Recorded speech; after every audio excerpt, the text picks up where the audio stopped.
right. Hello, everyone. Today I have with me Courtney, who is a previous doula client of mine in Portland, Oregon. And yeah, I have so much to talk about with you today. So I would love for you, Courtney, to just kind of hop in and just tell me who you are and what you Yeah. do. Yeah. Alison, I'm so excited to chat with you.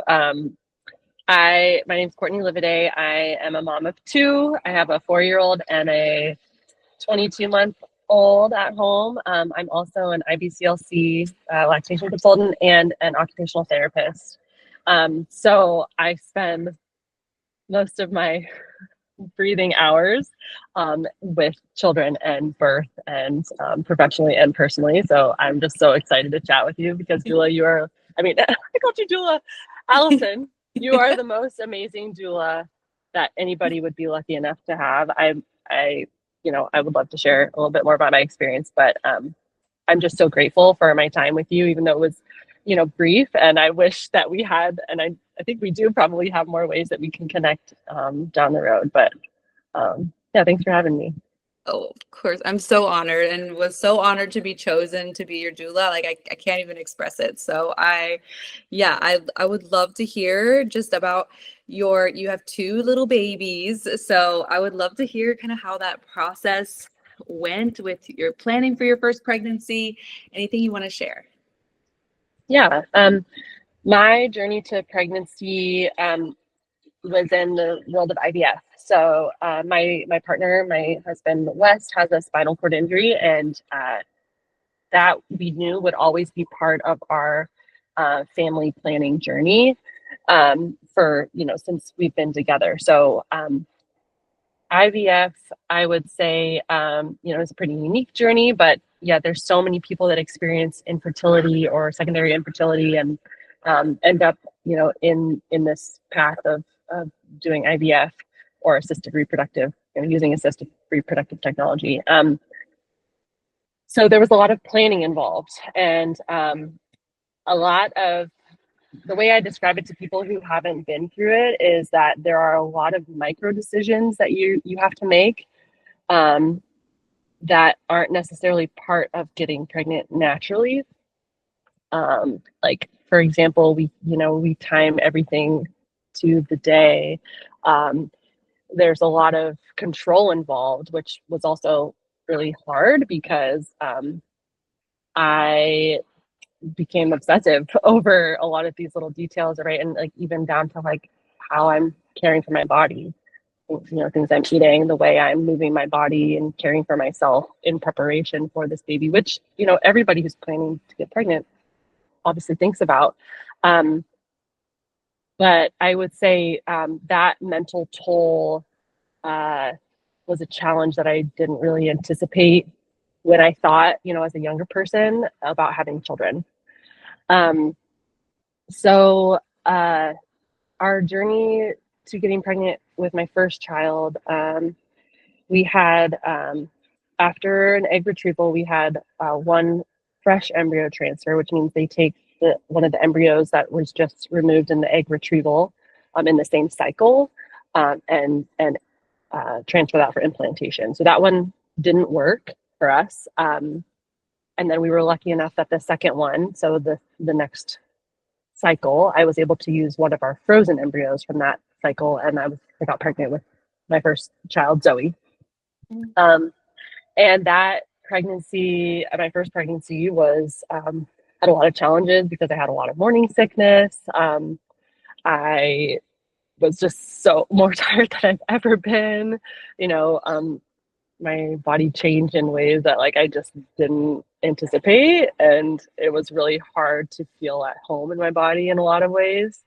Um, and I will say that I am somebody who doesn't enjoy being pregnant, and I think it took me, until being pregnant the second time to first identify that, but also then like to be okay with that and to make peace with that, because I think we talk a lot about in society and the public, like pregnancy is so beautiful and it's so wonderful and you're just glowing. And I now know it's okay not to feel good being pregnant. It doesn't mean that you don't love your baby or you're not excited for what's to come.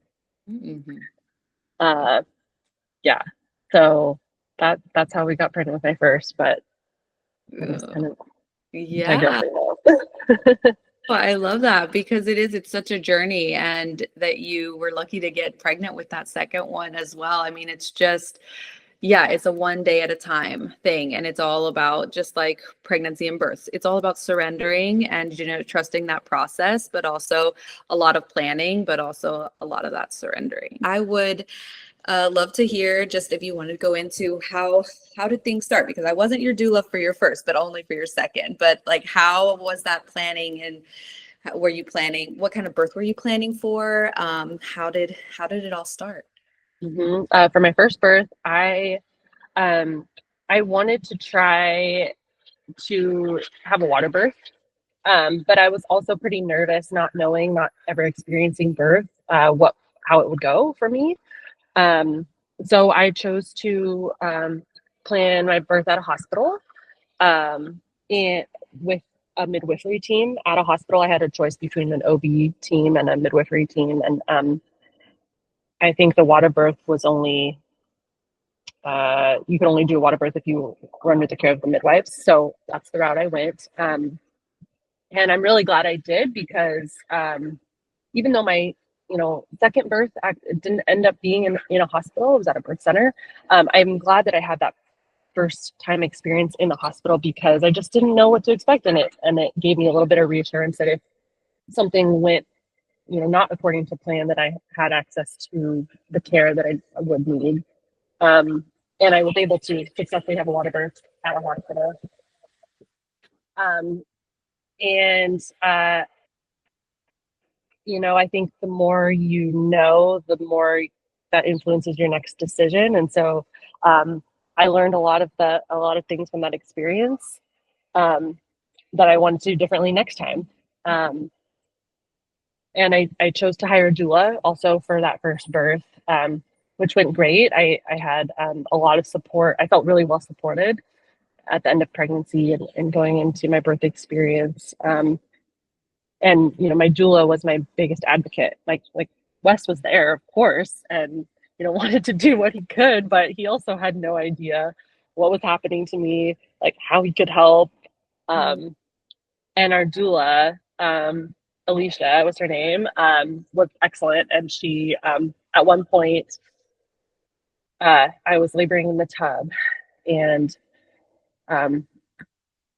I told the nurse that I felt like I had to push, and my labor had progressed really quickly. So I think that my care team was like, I don't know, I don't know if you're ready for that. And Because Alicia said, how long had you been in labor at this point? Like, yeah, when I did know those? I'm kind of jumping ahead, but I was only in labor at that point for about 4 hours. Yeah, Wow. maybe 5 hours. So it went really quickly, which is also something I couldn't prepare for. Like, you have no idea how your body's going to respond in birth, even from the same person in pregnancy to pregnancy. So yeah, Alicia in that moment said, "Well, Courtney, reach down. Like, can you feel your baby's head?" As a way of also saying, to the care team, like, "Hey, like, let's listen to this person who's experiencing this and see what they think." And yes, I could. I felt Zoe's head, So then the nurse, I remember, like, even though I was like in my zone of laboring, I remember hearing the nurse like radioing to the midwife to say, "I think you need to come in here now. It's time."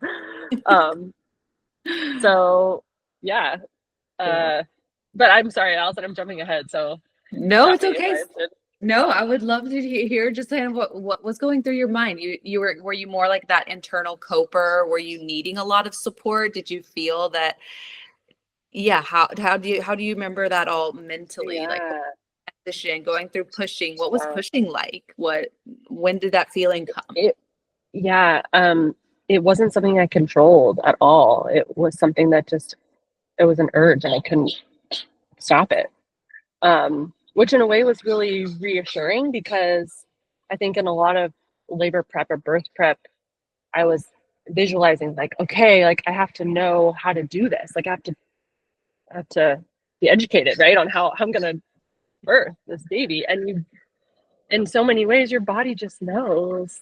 And I think what I learned really through that process is like the only thing getting in the way of that process for me was like my own mental self-talk, right? Like trying to hold back, or like not just letting myself lean into the process, which was of course very different, right? In my second birth experience, which we were there for. But I think I really felt like if I had to kind of paint a picture for somebody who'd never birthed before, it's like being in almost like in a dark room where you have like your own candle that you're holding, and all you can see is like what's lit up by the candle, right? Like in this dark space, because you're so focused in on your body in a way that I had never felt before, where I couldn't think about anything else. I mean, I wasn't trying to think about anything else, but just being able to see what was right in front of me, it just gave me this sense, almost like it felt secure. It wasn't like a dark, scary place. It was like this really cozy cocoon where I was here doing my thing, but I knew that all my support people were right outside of that little cocoon, right? If I needed help. And uh, I labored at nighttime in the evening, and I remember starting labor when the sun was still in the sky, and when my daughter was born, I could see like the sun just falling down below the hills at about 9:30, at night. It was in May, and just this like really beautiful dusk kind of color, filling the room. And I think that was the only thing I noticed besides like what was right in front of me, was just like this aura, right? This like feeling of, oh, we did it when she was here. But birth is just it's also a time warp. It's I labored for 5 hours, but it felt like 30 minutes. Wow. I mean, and I know that's not the case for everybody, but Did you? there's just like, yeah, I mean that's incredibly quick. But did you do anything to prepare for that birth? Like any intentional, there's so many things and tools and stuff out there, but or were you just like, I'm just gonna just trust my body and go with the flow? Did you? Yeah. No, I'm an over preparer, Alison. So I read and consumed as much information as I could in pregnancy. That's just how I operate, because I was curious, but also as a way, I guess one could say, of trying to control the outcome, right? But there were a lot of things I did that I think really contributed to my relatively quick labor process. And a lot of that was like movement, like mindful movement, right? Like a lot of not even just like strengthening, but stretching exercises, like positioning movements, like a lot of the hypnobirthing movements, a lot of also just I hate to say just mindfulness, because that's such a broad term, but really practicing surrendering to my body. And the only way that I could think to do that without having experienced birth before was through exercise, right? Or things that challenged me physically. I enjoyed like jogging in early pregnancy, but then like later pregnancy, I was like, no, thank you. Walking is the only thing I'm going to do right now. So I would go on really long walks, like 3-mile walks, because it felt good for my body at the time. And I remember like having these experiences of being like, I'm so tired, like coming home and laying down and be like, oh, I'm just so tired. And previously, in my pre-pregnancy self, I might have said like, oh, just push through the end of the day, you'll be okay. But I just remember it being like the harder thing for me was to actually rest. And so like choosing the harder thing as a way of like preparing myself for labor, as a way of like being like, okay, body, I'm actually gonna listen to you. Like, I'm really gonna listen to you. And that's not something that I don't think I was very conditioned to do for most of my life. Like, deeply listen to the things that might sound different than what like the common cultural norms tell us to do, right? Which are like, go, go, go, like be productive. So leaning into those like times of being unproductive, and like reframing what that actually means, because my body was being so productive, but it's my brain trying to tell myself that I needed to do more. Oh yeah, I can feel that now too. With the birth coming up around the corner, I feel like I could do a lot more like resting and really practicing that a lot more, because it's so hard, because it's like, oh, it's important to be active and stay active, and I do, but then I have my days where it's like it's okay to be in bed all day and just get in touch with my breathing and do some stretching, and that's okay, and that's enough, because my body's doing a huge thing right now. But it's a challenge. It is. It is. It's a mental challenge for sure. Okay, so you have a successful water birth. She's birthed in the water, and yeah, tell me that and your postpartum, if you want to share any of that little bit. Yeah. Well, postpartum had challenges for me in terms of like breastfeeding was the biggest challenge. I think in so many ways, I was just so relieved not to be pregnant anymore because I was so uncomfortable. I wanted, in a sense, I like wanted to feel at home again in my body. And when she was born, I did in a lot of ways, and yet like I had a really hard time breastfeeding. So there was also this challenge of like, why isn't my body doing what I needed to do? Or why is this so painful? And then, I come to find out my daughter had a tongue tie, and like, so I was lucky enough to get really excellent early lactation support, which helped me, meet my breastfeeding goals. But in that time, it was just like so many high highs and low lows, in part due to my, hormonal shifts that were happening. But also because these expectations that I had about what postpartum would look like were not aligning with what was actually playing out, right? And it wasn't just natural and easy to feed her, which I was doing every 2 to 3 hours, right? But in the same like vein, I felt so powerful because of what I had done to get her here, that like in retrospect kind of outweighed all those like day-to-day challenges that we eventually figured out together. The first couple of weeks was really, really hard. And the sleep deprivation was very, very hard on me. But like it was tempered with this memory of like this incredible thing my body had done to birth a baby. And so like I still hold on to that. Like even when I'm in really, really challenging places in my life, like that is one of the anchors that I go to be like, wow, I did that, or me and Zoe did that together. But yeah, early postpartum was hard. It was, and I think about how challenging it was for me as somebody who'd had access and knew who to go to when I had help with breastfeeding, when I needed help with sleep, when I just like needed a break to take a nap. I had a really robust support system. But in my work, I reflect so often on these families that don't, or people that live somewhere where they don't have family nearby to support them, or a support system that gets it and can step in, or a partner that gets it and can step in, because we're not designed to go through postpartum and raise children by ourselves, which is what people are forced to do here, at least in the United States.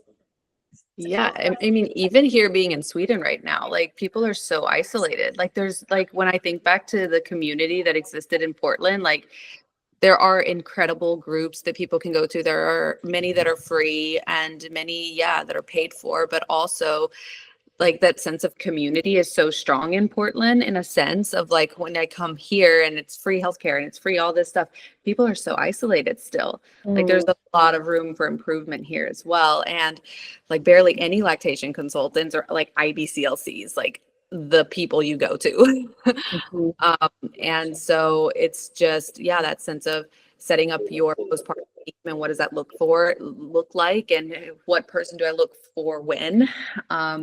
It's such a huge piece of that postpartum planning for sure. And you did your research and you know it paid off and you knew who to call. And that's just a huge investment in yourself and your family. And yeah, it's mhm, something to look up to for sure. mhm, mhm, Oh, okay. So then Zoe is how old when you guys start thinking about like, hey, let's start planning for number two? mhm.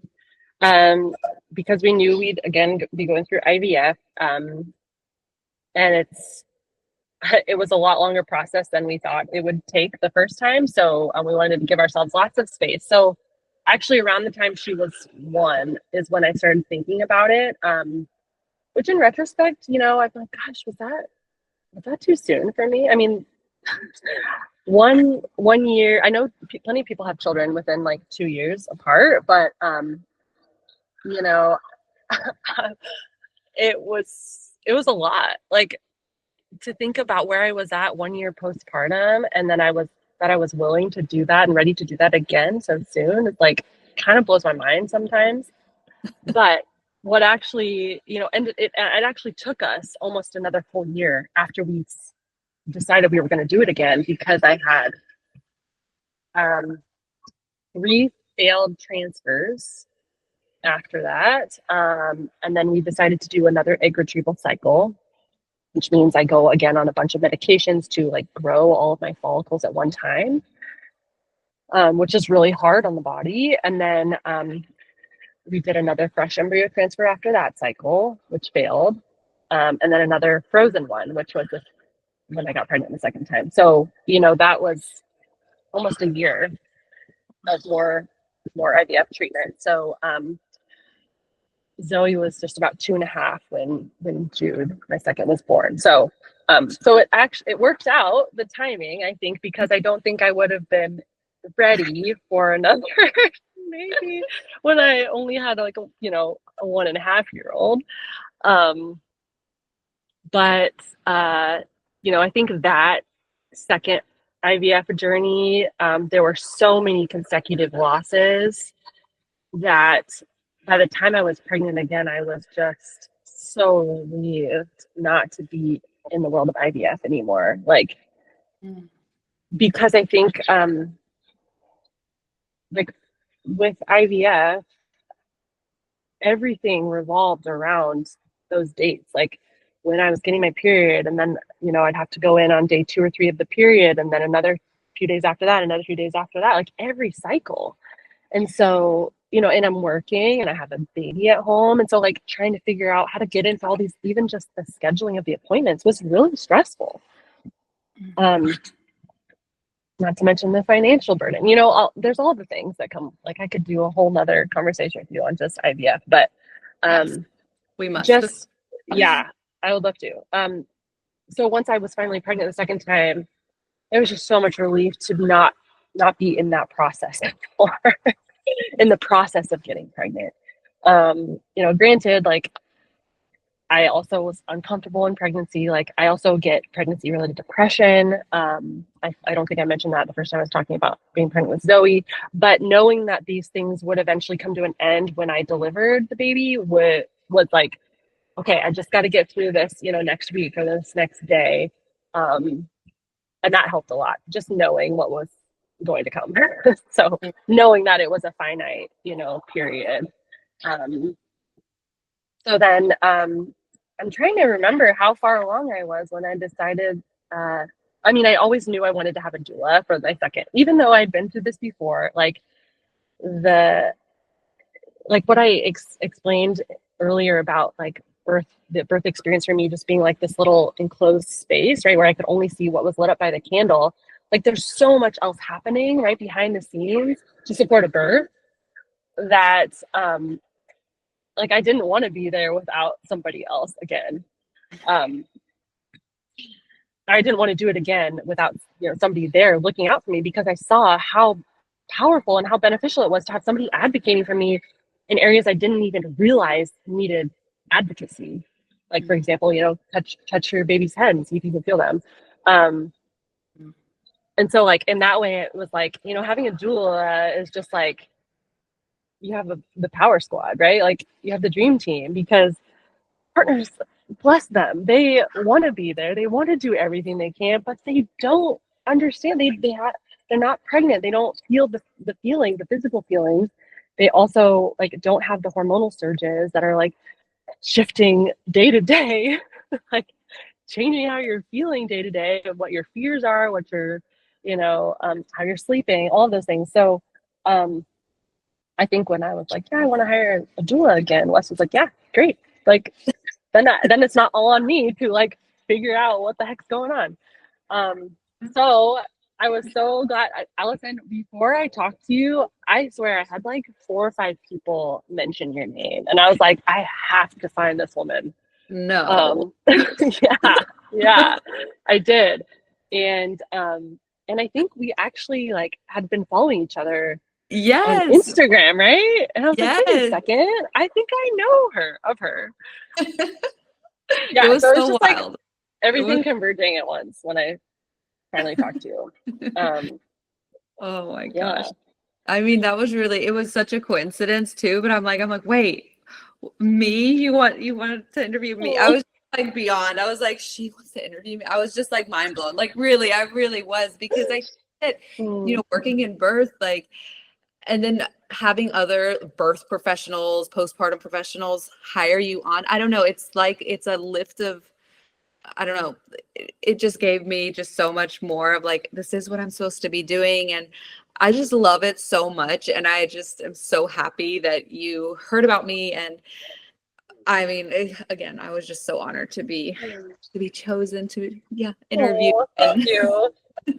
Yeah, thank you. I mean, you know, with you, like I'm kind of chuckling because I remember our first couple of visits, or you know, we had a couple prenatal visits, and you'd be like, say something, then it'd be like, wait, do you already know this? Like, you know? yeah, And I was like, well, I do, but I also like need to hear it again, because I want to think of myself not as a patient, right? Not as a client, but like, okay, I got to like interpret this information and let it sink in for myself, rather than like the way I work with other people. It's different.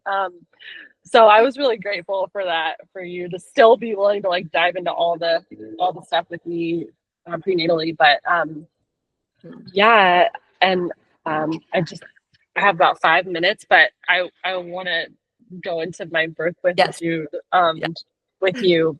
But like my labor with Jude was wild, because here I am thinking, okay, my first labor was really quick, so like I got to be ready to go. Like I was like stressing over who was going to come over last minute and watch my toddler, because I'm gonna have to leave in the middle of the night, and like it's gonna happen, you know. So like that was one of the biggest stressors for me. Is like, who's gonna be here for her?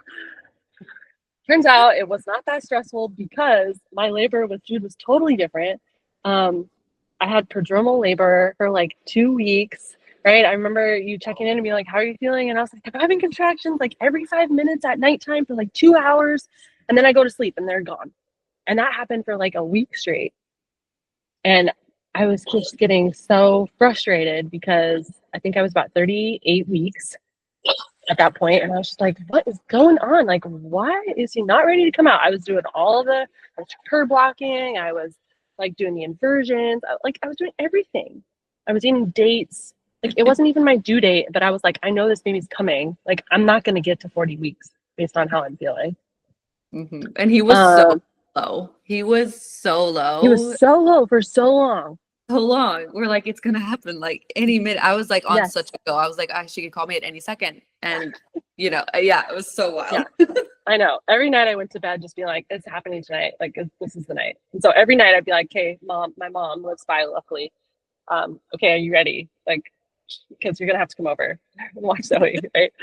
Um, And so like a week went by and nothing changed. But I went in for must have been my 38-week appointment, and I begged them to do a cervical sweep. I was like, please get this going for me.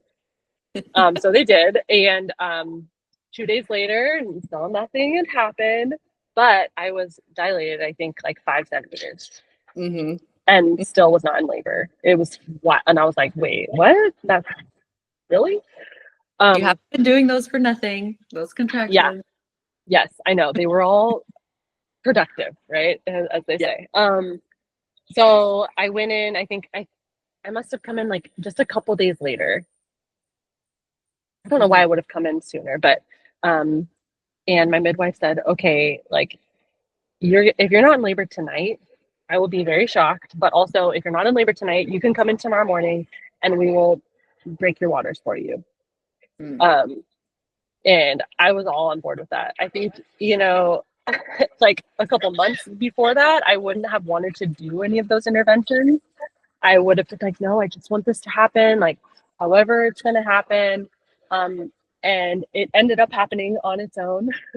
And they didn't have to break my waters because sure enough, I went into labor that evening at about 7 p.m.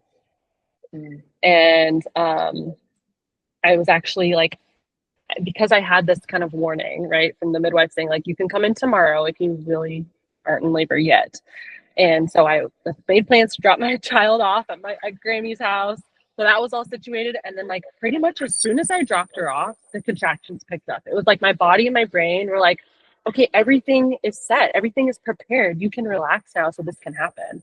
I swear that's how it happened. And yeah. So then I called my midwife and I was like, this is what's happening. She's like, yeah, you need to come over right now. Like, because I was already so dilated. She's like, you're going to have this baby really, really soon. So I actually called West. He had to come pick me up and drive me there. We met Alison at the birth center. And like things slowed down a little bit for like an hour, right? And I was kind of like in and out of the bathtub. And I thought I wanted to labor and like birth in the tub, but this time I was in there and I was like, no, this doesn't feel right. Like I was like, I'm too hot, something's not right. So I got out, right? And I remember just kind of be like in and out and all around until finally, like I just decided to lay on the bed on my side, right? And I pushed him out on like laying on my side. But I remember so clear, like one of the most clear points in that evening was you helping me breathe. Like just you were literally like mirroring or like guiding my breath for me because I was just so uncomfortable. I remember like methodically rubbing my forehead like this, just like without even thinking about it. And you just literally just doing that like over me, and it really helped me like get through those waves of contractions until he was born. So thank you. Oh, of course. No, it was so beautiful. And it was also that, West, your husband, was like right beside you laying in the bed too. I mean, it was so I know, to give him credit. It was, it really was like still, you did get a water birth, but then it was like you guys were just like the sweetest family, and just like all in Jude just comes out so perfect. And yeah, it was just such an incredible experience. And yeah, again, just so honored that I got to be there and be a part of it. And again, we could talk about all these things for hours and hours, but I'm just so grateful that you had taken some time today. So thank you. Thank you, Alison. Yeah, I know we have so much more to talk about, so call me anytime. Yes, we'll have to do so many more. And yes, again, just thank you so much. And thank you for all you do in the birth world and postpartum world for so many mothers. So thank you. Very loved. Oh, thank you. So are you, Alison. And I can't wait to hear about your birth experience. Oh my gosh, I cannot wait. I'm so excited. But it's I'm prepared for everything. Whatever will happen, will happen. We'll see if a home birth is the place it's supposed to happen or not. And I'm just trying to trust and be prepared for all of the things. But I'm very excited, but seeing women like you birth the way you birth, it's just given me so much confidence or power of like, yes, if they can do it, I can do it. Like, I just feel so lucky that I have gotten to witness so many incredible births. So yours is definitely Yeah. Oh, thank you. Yeah, and I think if I had to leave anybody listening with one tidbit is like surround yourself with positive birth stories. Yeah, there are so many like negative or hard birth stories. Like you can find those anywhere. It seems harder to find the positive ones. I don't think we talk about the positive ones a lot, but those also deserve listening and can be really empowering and encouraging. Oh, agreed. That's why I want to do this and have all of my people on, because it's so needed. The world needs more positive birth stories. So thank you so much for your time. Yeah, thank you. Of course. We'll talk soon. Okay, bye.